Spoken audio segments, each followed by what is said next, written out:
All right, look at that. It's Car Con Carne. We are live in Park Ridge at City Barbeque, the brand new City Barbeque on Northwest Highway. Jason Narducy, accomplished musician. We'll get through all of his, your LinkedIn profile, I guess, shortly. Are you ready to do this? I'm ready. It's Car Con Carne. Let's eat in the car. It's Car Con Carne. And now here's the star of our show, James Van Alstyne. All right, so Car Con Carne is presented by C&H Financial Services. Business owners, are you tired of your hard-earned profits going toward paying expensive fees every time your customer pays with a credit or debit card? Why? Well, we're happy to announce that our partners at C&H Financial Services have the solution, Jason Narducy. C&H. C&H is the fastest-growing financial services company in Illinois, the fastest-growing, and it's as recognized by Inc. magazines. That's what happens when I go off script. Their patented technology allows you to eliminate 100% of the fees associated with accepting credit and debit cards as a form of payment. That's right, Jason Narducy of Split Single, of Bob Mould, of Superchunk. 100% of the fees. 100%. That's what I'm saying. Or 100 if you're local. C&H will also C&H will also upgrade your business to the industry's leading point-of-sale system to streamline every aspect of your business for no cost. No cost. Visit www.freeprocessingnow.com or call 855-600-2437 extension 999 and start saving money today. Woo-hoo. That right there is Jason Narducy. You may know him from any number of things. You may know him from Split Single. You may know him as the bass guitarist for Bob Mould's band. You may know him from Superchunk. You may know him from playing with Robert Pollard. You may know him from just being a music industry gadfly. Thank you for joining me. I am thrilled to be here. Can I tell you, this car reminds me of my grandmother's car. Why is that? I don't mean that as an insult. She was actually very well-respected and renowned drug dealer in Chicago. And this was the type of car that she would do her deals, and she had everything: painkillers, Oxycontin, heroin. Almost identical car. Yeah, I'm only selling weed out of this. Well, you can build up to a higher level thing, but so when are we starting the? Oh no, it's going on. This is a real thing. This is happening. Okay. Yeah. Show them what you got. We got the MOTHERLOAD. So I want to thank our friends at City Barbeque. There are many family members that are going to be upset with me right now. Well, they've heard worse out of your mouth. And a lot of the rival families. Nothing but trouble in Park Ridge. Did I say it wasn't my grandmother? Can we show the MOTHERLOAD? So we're at City Barbeque. I want to thank City Barbeque in Park Ridge. Thank you, City Barbeque in Park Ridge. On Northwest Highway, just north of Pkwy Avenue. You can see they've got the giant, almost industrial-sized smokers right on the side of the building when you walk up to the door. We got the MOTHERLOAD, which includes everything. We've got hush puppies, we've got ribs, we've got a quarter chicken in there, we've got pulled pork. You've already had the pulled pork, haven't you? I've had it all. We should get some more for you. I haven't had any food yet, but I want to catch up. I can't remember. Was the last time I talked to you when I was on WGN? Has it been that long? That could be. What year would that have been? God, maybe 2013, 2014. I don't even remember it must have been a Split Single interview. Probably. But it's been a while. I bet it was incredible. Oh my God, it was so good. Yeah. That's why I'm no longer on WGN. Do you remember the first time we met? I do, but I'm sure you don't. I'm guessing it was a Q101 local thing. It was a Q101 local thing. Now, see, there's no way you would remember this. I was an intern on what was then called the Local Music Showcase on Q101, and you came on with your band On. Yeah. And I was an intern, and I remember you performing. I remember you leaving a cassette behind, and that's when we first met. And there's no way you'd remember me because no one ever remembers the interns. But that was our first... Was it Carla Leonardo? Yeah. Carla Leonardo. Uh-huh. So this was pre... R.I.P. R.I.P. Yeah, for sure. So this was pre-Jason and Alison. Wow. Oh, so that was my band On? Yeah. Was Zach Canner and Eddie Carlson? Yes. Wow. So that's that when we been first 90... met. It's probably 94, 93, 94. No, that band broke up in 92. No. 93. No way. Yeah, it was 93. Yeah, it broke up in 93. So that was our first encounter. Wow. I love it. And then, well, of course... this is great. Are you hungry? I'm hungry. You don't want to talk about any of that. There is no past. There's only the future. 93. I must have been 10. That's well. Let's jump around a little bit. All right, first of all, the last time I actually saw you, but you didn't see me, was at Riot Fest. This is a hush puppy, by the way. Thank you, City Barbeque in Park Ridge. Nice job, the Bob Mould Band performing at Riot Fest. It was so much fun. You know what was special about that day for me? My son, who's just turned 15, likes the rock music. And that Sunday that we were playing was a killer lineup. And I saw that at 1 o'clock, Nick Lowe was playing. Right. So I brought my son at noon to Riot Fest. We put our stuff in the Bob Mould dressing room. No one was there yet. By 12:30, we're starting to walk towards the Nick Lowe stage. Please dive in. I will. And we walked Hot past... link. Thank you, City Barbecue. We walked past Guided by Voices dressing room, and I said, hold on, Sean. My son's name is Sean. I knock on the door opens, they're all in there. It's 12:30, what are they doing? Guided by Voices. Drinking beer. So I introduced them to Sean, and hugs and catch up with those guys, and then Bob Pollard says, well, we're heading over to see Nick Lowe. I said, we are too. So we all walked over and watched Nick Lowe. It was great. And then after, 2 hours later, I walk out of our dressing room, and it's just Nick Lowe walking towards me. And I put my hand out, and I said, Mr. Lowe, thank you for coming to Chicago. That was an amazing set. You'd never met him before. No. And I said, can I tell you the first time I saw you play? And he said, yeah. I said, it was February 13th, 1982, the Rosemont Horizon opening up for the Cars. Stop it. You remember the date? Well, I looked that up later. Okay. I did remember it was 82. Okay. And he goes, those were the days. And he was there with Los Straitjackets. Yeah, they were great. So cool. And there was two of them with them, actually, and I didn't recognize them because they didn't have their masks on, which I pointed out. But then, sadly, 5 hours after that little conversation, it was announced that Rick Ocasek had passed away. Very sad. But it did make me go back to those first 3 Cars records, which I love so much. The second one, Candio, being my favorite. Was that the second one? Uh-huh. No. The Cars, Candio, Panorama. I thought Panorama became Third. before Candio. Third. I do love Panorama. The title track. It's a weird one. The title track's like a Cure song that never happened. Yeah. They were going super new wave on that one. The lyrics are pretty bad on Panorama. Yeah. I love that record. I love because Touch and Go. Touch and Go's great. Oh my God. Don't Tell Me No. Oh my God, that's such a great song.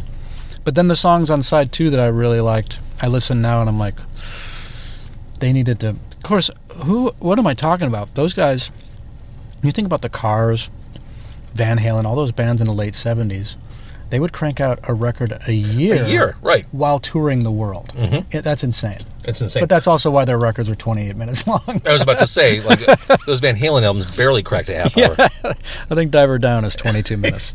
Exactly. So, watching you with the Bob Mould Band, you've been with Bob for a long time now. You're on his albums. I remember, we're of similar ages. I mean, This we're is both incredible, by the way. I'll have some. Yeah. We're both 30. I remember 1989, the Workbook album. Yeah. For me, on a personal level, that was such a watershed album. Yeah. I know it was for you too. What's it like? And I know you've worked with Bob forever. He produced you with Verbow. But what's it like being able to play those songs on stage with Bob? It's insane. That record meant so much to me that when that band that we were talking about before, that I had in 1993, when they broke up, I booked 2 shows, one at the Beat Kitchen and one at Morrisland, which doesn't exist anymore, where I would play Workbook all the way through.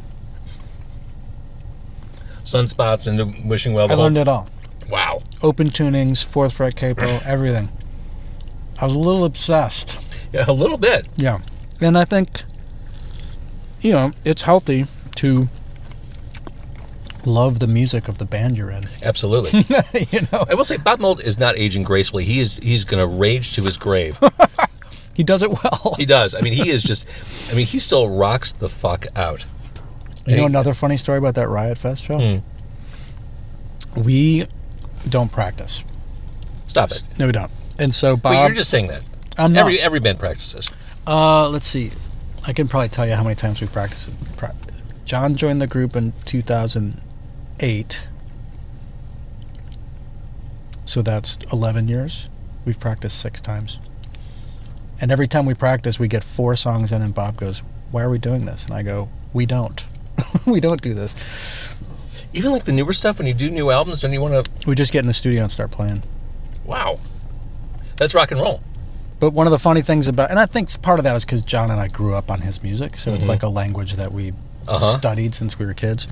Going for a rib. Thank you, City Barbeque. So good. This is so good. The brisket is, the bark on the outside, Yeah. it's so delicious. All right, sorry, go ahead. Sweet. Mm-hmm. So John Worster, our drummer, Bob's drummer, is also in the Mountain Goats, and they were on tour. And so John was texting with me and Bob saying, hey, do we have a set list? For a while, for weeks. And Bob was like, yeah, I'll come up with something. And he didn't until Sunday morning, the morning of the show. Now, that's high pressure for you. Well, I mean... Well, if he pulls out, like if he decides, I want to play this deep cut of Zen Arcade. He rarely does that. Okay. And if he does it, he just does it on stage, so we're fucked anyways. Can I swear? Okay. So he gets the set list on Sunday morning to us, and then we finally are all in the dressing room, and we just wrote it out and kind of walked through it, talking through, and we did change some of the arrangements and stuff. But the first song on the set list was a song called The War, which is from one of his more recent records called Beauty and Ruin, which we recorded here in Chicago. And we get up on stage, crowd greets us, and Bob starts a song that's not on the set list. And John and I are just doubled over laughing because we're like, what? He's just flat out fucking with you. Actually, Bob saw the look in our eyes, and then he like shot down at the set list and noticed it and just goes, roll with it. And then we finished that song, and I just looked at Bob. I'm like, I don't know what you're doing now. And he goes, your choice. So I started A Good Idea by Sugar. Which is such a great song. Such First a great album. song. Oh my God. And the only song I start, so if it's going to be my choice, that's what we're going with. Again, I want to thank City Barbeque. These ribs are Everything. so flavorful. The turkey, I mean, come on. And we can it's okay if I put my fork where your fork's been. We're sharing, right? Is that a euphemism? We go way back. Like, we can share this tin, right? Even though it's on your lap. Our friendship is at tin shareable level. That's serious. Yeah. So, since last we spoke, I mean, I've interviewed you a bunch of times through the years, mostly during the Verbow days. But since last we spoke, the mythology of Verboten has grown to something epic. Well, I don't know about that. Well, I don't know. Back in the day, I don't think I ever even mentioned Verboten. Right. Yeah. But now it's like what people lead with. So, help me out. Watching the past couple Foo Fighters shows at Wrigley Field, Dave Grohl comes out. He talks about how going to Naked Ray on a Cubby Bear changed his life. Yeah. I mean, this is the same speech every time he's on stage. He said it on Sonic Highways. That was a show that Verboten, you as a prepubescent kid, opened up for? No, but Tracy, our singer, took him. Okay. So the full story is, at age 10, I got my first guitar, and I lived in Evanston. My dad lived in Evanston. My mom lived on the south side. And I met some local kids in Evanston that were musicians, and we formed a band. We called it Verboten, and it just so happened that our singer, Tracy, is cousins with Dave Grohl. Got it. Now, in 1983, Dave Grohl is 13 and I'm 11. So it's just another kid that you meet. I mean, it wasn't that big a deal to any of us, you know? But Tracy loved punk rock. We all love punk rock. And so we sort of introduced Dave to punk rock. He had not been exposed to that style of music before. And that's it. But then he became one of the biggest rock stars in the world. And when I should back up a little bit. In 2009, a guy in Chicago named Joe Lacerdo made a documentary about Chicago punk rock called You Weren't There. And he included Verboten, and he interviewed me. Dave Grohl saw that. So when Dave was making his Chicago episode of Sonic Highways, I think he thought, let me talk to Joe. And then he was already in touch with Tracy and I. And it was like, hey, will you do this interview? And can we use footage and all this stuff? So the Sonic Highways Chicago episode came out, and that's when I got approached by a guy named Brett Neveu, who's a playwright and a professor at Northwestern. We had mutual friends, and he kind of went through friends and said, can I take you out for a beer? I have this idea. And he said, I'd like to write a play. And the answer to that's always yes. A beer, yes. Yeah. But the idea rarely is it yes. He said, I want to write a play about Verboten. And I said, well, that's a great idea. I have 2 ideas for you. Number 1, don't cast kids. And number 2, don't try to tell people what punk rock was like in 1983. Because Very reasonable request. Every television commercial tries to do that, and it doesn't work. And the thing about kids isn't a diss on kids. It's about being able to carry a play from an acting standpoint. There are kids now that could play circles around what we were doing back then. But Oh, for sure. as far as like acting, I just thought it would be better if it was 21-year-olds who looked like they're 15, and that's what they ended up doing. So 5 years later, and many different scripts, and they asked me to write the music. So I wrote the music to this Verboten musical that's coming out January 26th. Now, are these songs that you played as a kid? No, I rewrote everything. Good. Okay. We might use one original Verboten song. But it turns out 48-year-old Jason's a better songwriter than 11-year-old Jason. Go figure. Yeah. So it opens January 26th at Chopin Theater, a 6-week run, and I'm so excited. So you've been watching the rehearsals, I've been to some of the auditions. We started a process where the musical director and I meet with the cast to just learn songs before the rehearsals start. And we're actually doing a rock show. The cast is doing a rock show. I'm going to play some songs with them at Space on December 9th, which is just us kind of like learning the songs and playing them out on a Monday night. And then they start the rehearsals for December and January. I like how you do keep everything kind of centralized to Evanston. It's kind of a stretch that you're in Park Ridge tonight. This was a straight shot on Oakton. But you're at, were you playing on the 8th or is it the 9th? December 9th at Space. But you're doing a solo gig in Evanston, right? Yeah, November 9th at the Wine Goddess. There, okay. Yeah. You got a lot going on. A lot going on. And it all happens in Evanston. Well, those two, the play... You'll be on the Purple Line platform in January. The play is in Chicago. Right. Yeah. Is it weird to kind of go back and think about the stuff you did as a tiny kid? Yeah, and it's also weird. I mean, the play is... The way that Brett did it, and I'm glad he did this, was he created fictitious characters based on real events. So there's a Jason character, there's a Zach character, there's a Chris character, there's a Tracy character, but all the other family members are like very loose interpretations of... And the idea is to capture the spirit of the band,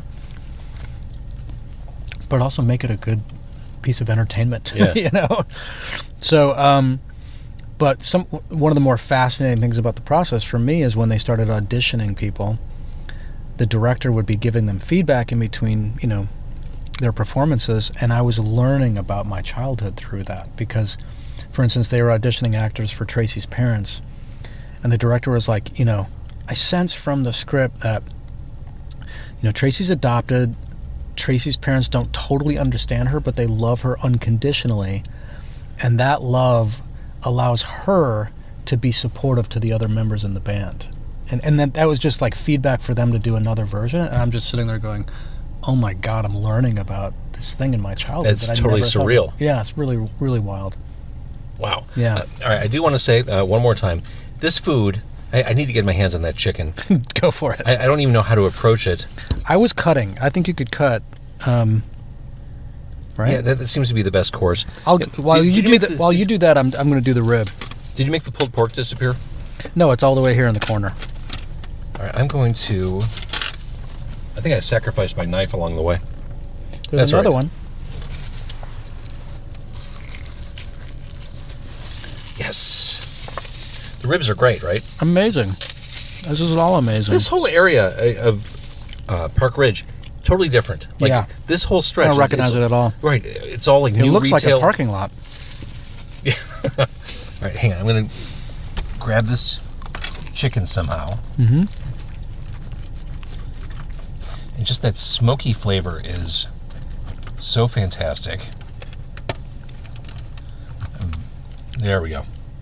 Chicken from City Barbeque. Yeah. And the great thing about doing this podcast, Jason, people will pull up in their cars, they'll see us talking on the microphone, they'll just look the other way. Like, no one's fazed by anything we do. Where should I put? I'm going to put this little piece up here. It's something that I don't want to go back into the food tray. You need to maintain the purity. Piece of bone. Yeah. Hush puppy here. So, all right, where are we at? You're leaving to go on tour with Superchunk again. Where are things at with Split Single, which is basically your solo thing made manifest with band friends? Yeah, Split Single is a solo project with a band name. It's been an amazing project for me because I get to write songs and play guitar and then ask friends to play on the records and at the shows. And we're working on the third record. It's John Worster on drums. He plays with me and Bob Mould and Superchunk. And Mike Mills from REM on bass. Stop it! Yeah. You want to hear about the time I met Mike Mills for the first time? You're saying this as I'm going through an REM renaissance. Like Well, they're doing all these great reissues. Yes, but The Monster reissue just came out. oh, I did know that. I'm going through this period where I am going back into every REM album. Murmur, Reckoning, Document, Fables of the Reconstruction, Life's Rich Passion. Oh my God, Begin the Begin. Like, my appreciation for what Mike Mills did is through the roof. And the fact that you're playing with him, holy shit. I was obviously thrilled that he said yes. For me, REM and Cheap Trick are the two most important American rock bands. I keep waiting for the world to come back around on REM. Because you listen to those albums, especially the stuff in the 1980s. They did Incredible. they took a lot of artistic diversions through the 90s and certainly through the early 21st century. But those 80s albums are so essential. All right, sorry. So Mike Mills.